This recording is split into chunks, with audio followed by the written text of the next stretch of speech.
Hello friends, welcome to trade techno channel. Guys, finally IRCTC quarter 4 financial year 2025 के result आप लोगों के announce हो चुके हैं। यहां पर हम लोग रिजल्ट को बेसिकली समझ रहे होंगे, क्या कुछ यहां पर अपडेट है रिजल्ट के बारे में।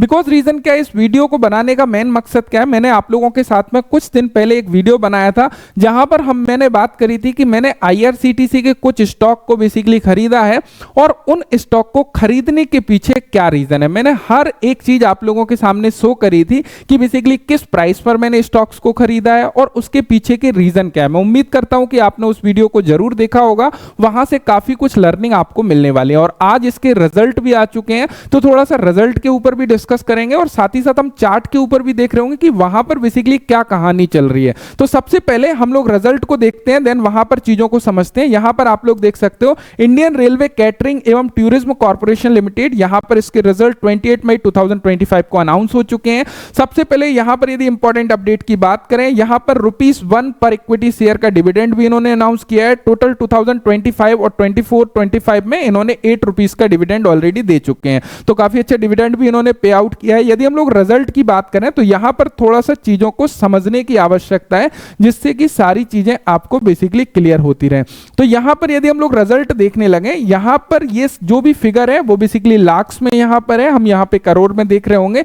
सबसे पहले यदि हम लोग टोटल इनकम की बात करें तो इनने इस क्वार्टर में जो टोटल इनकम करी है वो 1329 करोड़ की इनकम करी है। यदि हम लोग पिछले क्वार्टर से इसको कंपेयर करने लगे तो पिछले क्वार्टर में इनकी जो अर्निंग थी वो 1281 करोड़ थी। तो यहां पर भी हम लोगों को डेफिनेटली क्वार्टर ऑन क्वार्टर काफी अच्छी बढ़त देखने को मिल रही है। यदि हम लोग लास्ट ईयर मार्च क्वार्टर की बात करने लगे तो 1184 करोड़ की इनकम करी, तो यहां से भी हम लोगों को काफी अच्छी तेजी डेफिनेटली देखने को मिल रही है। तो हमारे रेवेन्यू में तो काफी बढ़िया यहां पे ग्रोथ नजर आ रही है, इनकम तो बढ़ी है। अब हम लोग थोड़ा सा खर्चे के बारे में बात कर लेते हैं। यदि टोटल एक्सपेंसेस हम लोग देखने लगे, खर्चे देखने लगे, यदि हमारी इनकम बढ़ी है तो खर्चे भी डेफिनेटली बढ़े होंगे। पिछले क्वार्टर में इनके जो खर्चे थे वो 824 करोड़ थे और इस बार इनके खर्चे बढ़ के 903 करोड़ हो गए हैं। साथ ही साथ 2024 मार्च क्वार्टर को देखें तो यहां पर 810 करोड़ के खर्चे थे, तो यहां पर खर्चे भी डेफिनेटली इंक्रीज हुए हैं। यदि हम लोग टोटल एक्सपेंसेस टैक्स वगैरह काट के नेट प्रॉफिट देखने लगे कि नेट प्रॉफिट हम लोगों को कितनी बढ़त देखने को मिली है,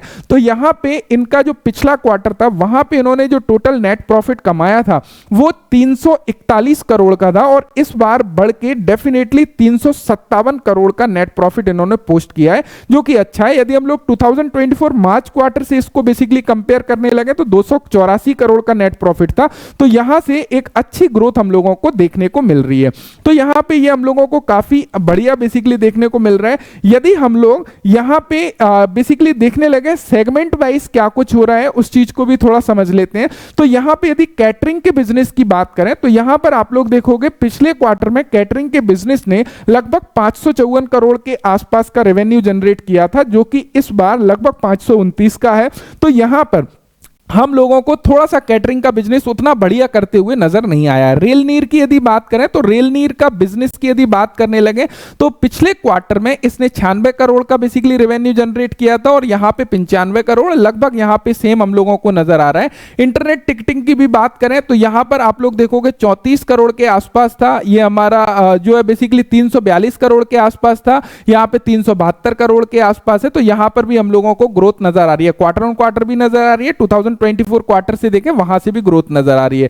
एंड यदि हम लोग टूरिज्म बिजनेस की बात करें, यहां पे ड्रास्टिकली ग्रोथ नजर आई है। यहां पे पिछले क्वार्टर में इन्होंने 223 करोड़ का रेवेन्यू जनरेट किया था और यहां पर 274 करोड़ का रेवेन्यू जनरेट किया है। तो आप लोग देख सकते हो, लुक एट दिस। तो यहां पे इंडिया में टूरिज्म डेफिनेटली बढ़ने वाला है और आगे भी हो सकता है ये काफी अच्छे तरीके से ग्रोथ करे। तो टूरिज्म बिजनेस काफी बढ़िया तरीके से बेसिकली सपोर्ट कर रहा है यदि आईआरसीटीसी की बात करें। बाकी हम लोग बात करें कैटरिंग की या रेल नीर की, इसमें भी काफी कुछ अभी देखिए सुधार होते हुए नजर आ रहा है। बिकॉज जो भी लोकल वेंडर होते हैं, यानी कि जो वेंडर होते हैं जो ट्रेन में बेसिकली जो भी कैटरिंग का काम करते हैं, वो क्या करते हैं, रेल नीर की जगह पर दूसरा पानी सप्लाई करना, तो उनके ऊपर काफी अच्छे तरीके से फाइन लगाया जा रहा है। या फिर जो ट्रेन का जो खाना वगैरह है, कैटरिंग सुविधा है, वहां पर भी जो क्वालिटी या फिर क्वांटिटी और प्राइस वाइज यदि कोई भी मिस्टेक्स हो रहा है और जो भी कंप्लेंट जाती है आईआरसीटीसी के पास में, तो काफी अच्छा फाइन जो है कैटरिंग वालों के पास में वो लगाते हैं और वो जो है डेफिनेटली वहां पे सुधार होते हुए नजर आ रहा है। तो आने वाले समय में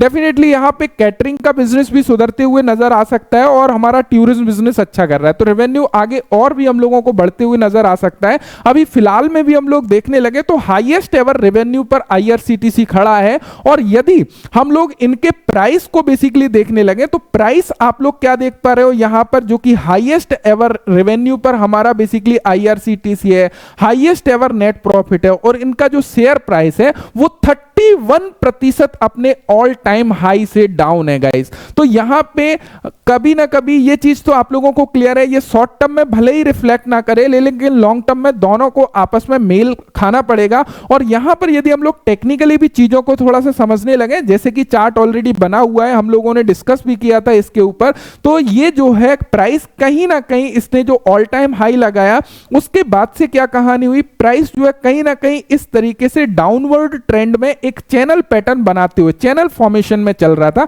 यहां पर हम लोग देख सकते हैं कि जैसे ही स्टॉक प्राइस रेजिस्टेंस पर जाता था, सपोर्ट पर आया, फिर रेजिस्टेंस पर गया, फिर सपोर्ट पर आया, फिर रेजिस्टेंस पर गया, फिर सपोर्ट पर आया, फिर रेजिस्टेंस पर गया, सपोर्ट पर आया। और यहां पर हम लोगों को क्या चीजें देखने को मिली, यहां पर हम लोगों को एक ब्रेकआउट देखने को मिला। लेकिन ब्रेकआउट से पहले क्या हुआ, this is the very very most important, इसको थोड़ा सा समझने की कोशिश करें। मैं यहां पे कुछ ड्राइंग्स को रिमूव करता हूं जिससे कि मैं और अच्छे तरीके से आप लोगों को इन चीजों को एक्सप्लेन कर सकूं। हालांकि मैंने पिछली वीडियो में भी आप लोगों को इन चीजों के बारे में बताया था। अब यहां पे थोड़ा सा चीजों को समझने की कोशिश करिएगा। चार्ट में देखो बहुत सारी कहानी चलती है और उन कहानी को समझना बेहद जरूरी है। यहां पर हुआ क्या था, यहां पे सर हुआ यह था, यदि हम लोग इतने चार्ट को देखने लगे, यहां पर नीचे की तरफ ब्रेक किया, कैंडल नीचे की तरफ ब्रेक करता है, एक पैनिक सिचुएशन क्रिएट हुआ, देन यहां से स्टॉक प्राइस जब ऊपर जाना चाहा तो यहां पे यदि जो भी लोगों ने एंटर किया होगा डेफिनेटली इस स्विंग के नीचे कि हाँ अब तो बॉटम बन चुका है, स्टॉक प्राइस ऊपर निकल जाएगा, वो कहीं ना कहीं इसके नीचे ऐसे लगाएंगे। तो यहां पे स्टॉक प्राइस आप देख सकते हो लगभग कितने प्रतिशत डाउन था, यहां पर इसकी क्लोजिंग हुई थी और क्लोजिंग के बाद में स्टॉक प्राइस डायरेक्टली जो डाउन ओपन होता है वो लगभग 8% का गैप डाउन ओपनिंग दी।